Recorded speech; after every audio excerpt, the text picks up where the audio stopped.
Here is the ticket booth for the Wieliczka Salt Mines, and there's a price list. It's 94 zlotys for a regular ticket. That's about $26. There's the different language tours they have and the times that they occur. And here is the entrance, and it looks like a small train station waiting area, but you pop through this door here, and all of a sudden you feel like you're already in the mine. Then you start walking down this really long staircase. I mean, this thing goes down 135 meters. That's about 440 feet. Okay. Luckily, on the way back, you don't have to walk back up this. There's an elevator and kind of a mine train cable car thing that you take back up.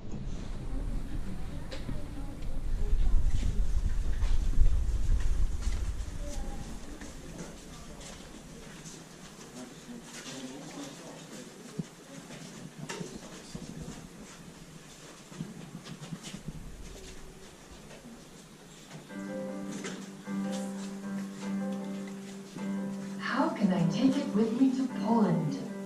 I thought, while looking at a salt mine that my father gave me as a wedding gift. I left my homeland for Krakow, where I was to marry Prince Bolesław. What you just saw is a reenactment of the myth of how the salt mine was discovered by a Hungarian princess who was coming to Poland to marry a Polish prince. Now, this room is probably the most famous one out of all the rooms in the mine. It's known as the underground salt cathedral of Poland. So it's basically a church built into the mine, all in salt, obviously. All the sculptures on the wall are all salt. The chandeliers are made out of salt. You even have a salt painting of the Last Supper on the wall here. I mean, not a painting, but kind of a relief sculpture of the Last Supper. Pretty amazing how they did this. I mean, I don't know how long it might have taken to do all this sculpting into the salt, but it's amazing what they did with this place. So in a few seconds, I'm going to be asking my tour guide some questions that I was wondering about, and his answers are pretty interesting, and he just shows how knowledgeable he is about this salt mine. So it's pretty interesting to listen to him talk. So I was really happy with his answers and his knowledge. Thank you. Can I ask you a question? Yes, certainly. So back when this mine started around then, and a lot of salt was very valuable, right? That's true. What was a day's salary worth in salt? So meaning, on average, how many one worker pulled up, how many days worth of salt per day that he worked? So in fact, it depends how big amount of salt he transported to the surface, because they didn't have daily wages.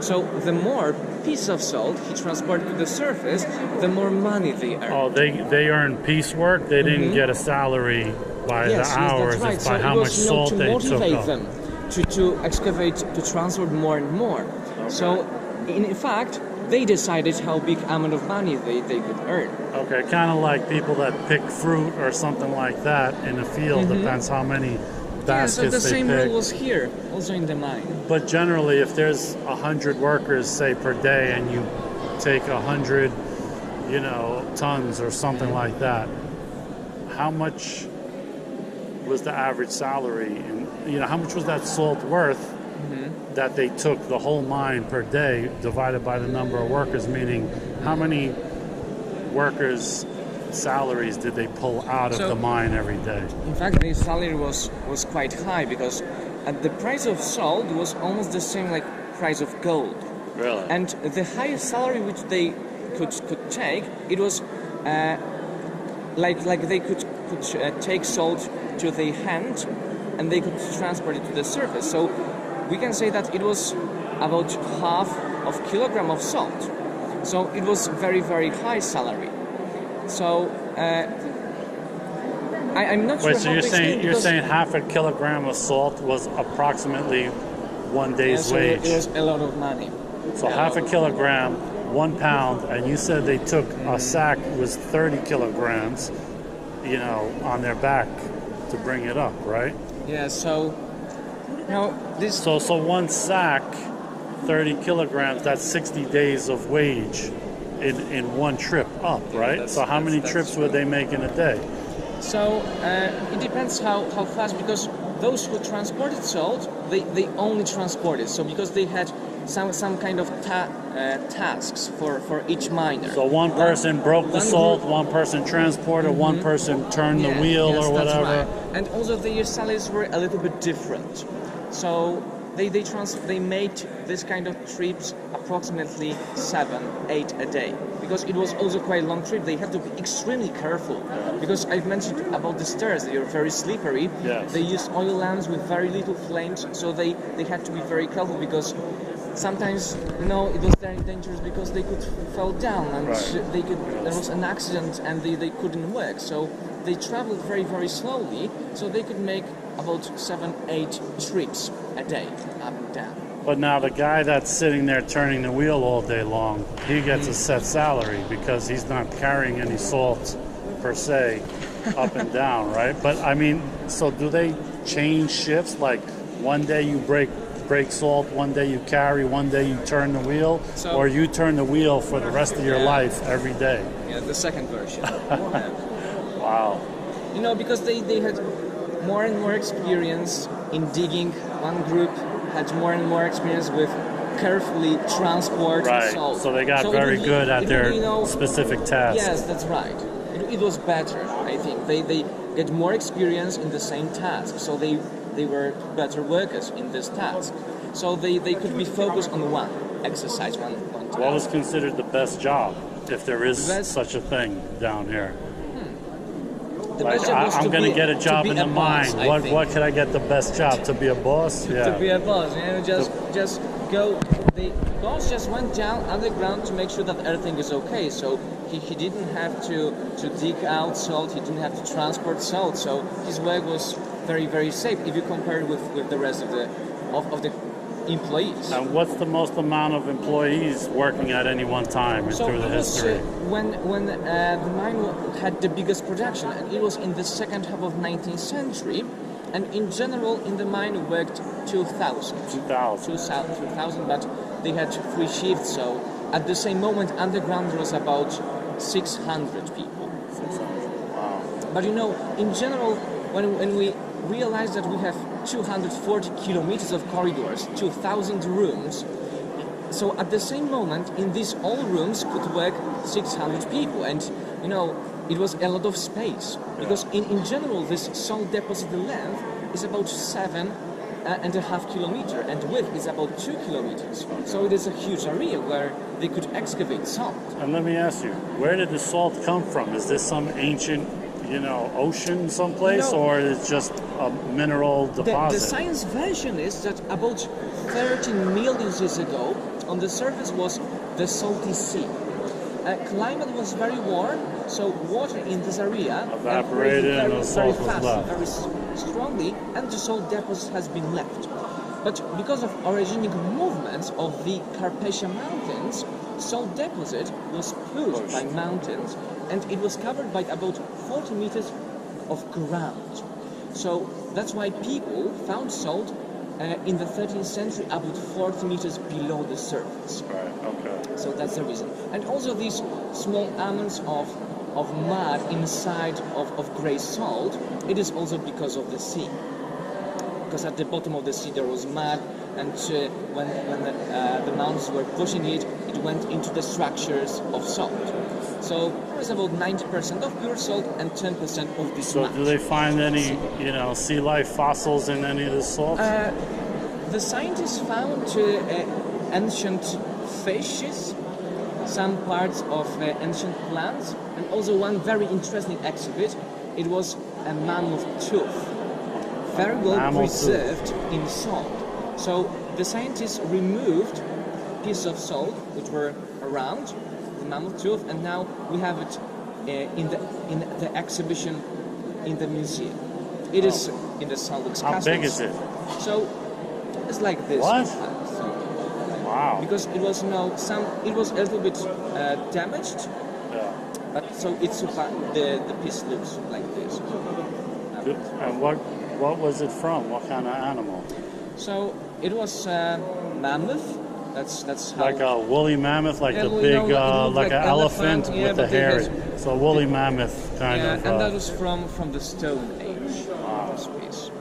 Cool. After that, the tour is pretty much over. We end up here in the souvenir room with the souvenir shops.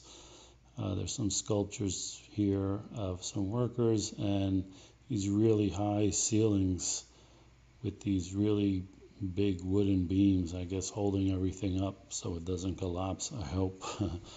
And here on the wall are some old pictures of the mining rooms, I guess. And in the souvenir shop, you can buy, of all things, bottles of salt in different colors and packages or whatever, just to have a souvenir of your trip. So overall, I think this was a very interesting tour and a great trip, and I definitely recommend it. And so I hope seeing these little bits and pieces of some of the rooms, interests you enough to go see this for yourself. And luckily enough, I got to bother the tour guide again with a few more questions before we actually left. So that's coming up in another few seconds here.